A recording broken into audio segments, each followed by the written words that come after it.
Alice from Love the Golden Rule in St. Petersburg, Florida. Thank you for allowing me to spend some time with you this morning. We're talking a little bit about politics and medications and medical care. I'm not a political expert.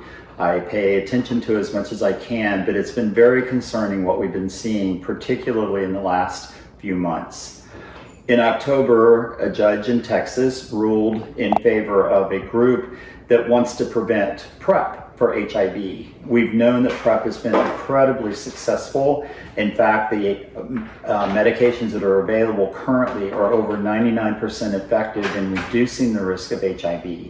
The concern that we have now is with this new ruling, if things play out, they're estimating that we will see 20,000 more HIV infections in the next year than we would have if we were allowed to continue PrEP. Our PrEP population is growing exponentially. Every week we're getting more patients who want to be on PrEP, and this is not just younger people. Older people in their 50s and 60s are also protecting themselves because they survived the AIDS epidemic and they realize how important this is.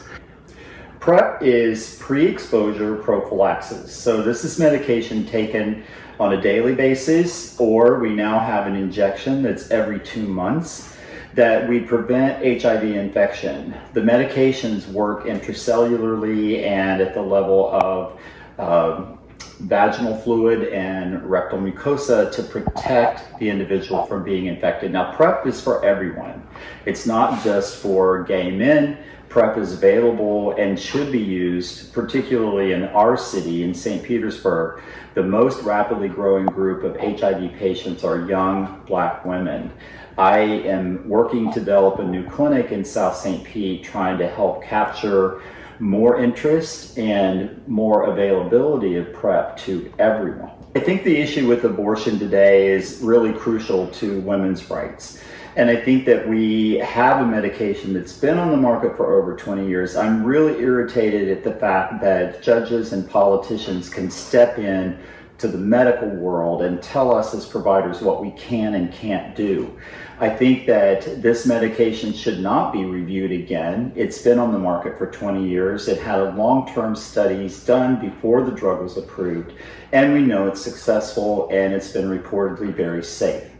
The idea of mailing medications, that I saw politicians this morning claiming that it should not be allowed. I can tell you that all medications are deliverable by mail. Many of our patients get their medications delivered by mail or from a delivery company. So this is not a new thing about being able to get medication by mail. The abortion pill is not just for abortion. It's used after miscarriage. It can be used we used to call it the day after pill, but it's the type of thing that this is a medication to help protect women, make sure that the uterus is clear and that we're not going to have longer term complications. The transgender population is very dear to my heart. We have a number of transgenders that I have watched struggle through their young years because they couldn't act and couldn't be who they wanted to be. I have a woman now who's in her late 50s who's just now transitioning as an attorney because she was afraid to try to transition and be who she wanted to be. I have a number of young people that are in their late teens, early 20s who have been able to express their gender. Gender expression and gender identity are very real. These are things that are not made up, and it's not just a choice, just like being gay is not a choice. These are people who were born and believe that they are in the wrong body gender-wise and they need help.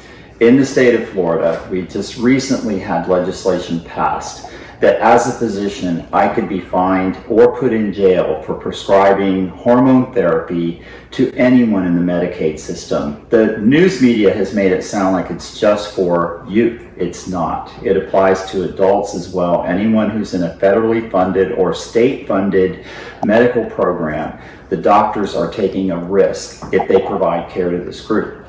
The idea that the thought that people are being groomed or that boys are being told to be girls is not the case. And there are just as many girls who would like to transition to being male in my experience.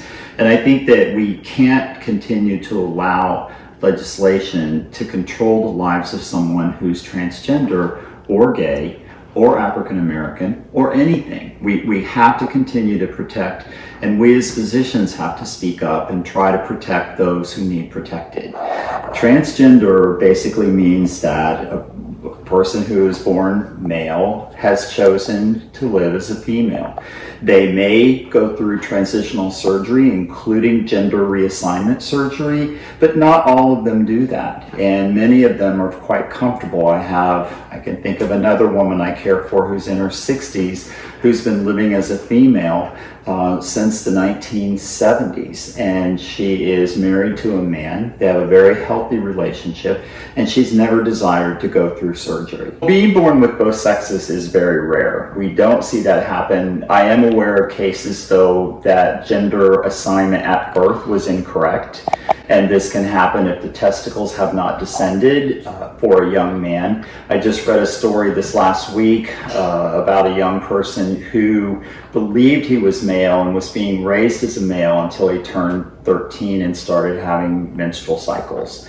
So this child's family are rushing right now trying to protect their son because he had not yet started hormone therapy, and with the laws that are being passed, they're rushing to find states and providers who will get him started on hormone therapy before any law will prevent that from happening. And if we give them the support in the youth stage, they tend to survive better. It's actually been shown that people that are allowed to transgender have a much lower rate of suicide than children who are being forced to stay the gender they were assigned rather than the gender they believe they are.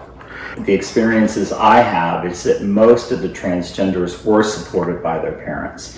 And we're seeing it more and more in younger parents who believe that their child has a right to live as the gender they believe they are rather than the gender they were assigned at birth.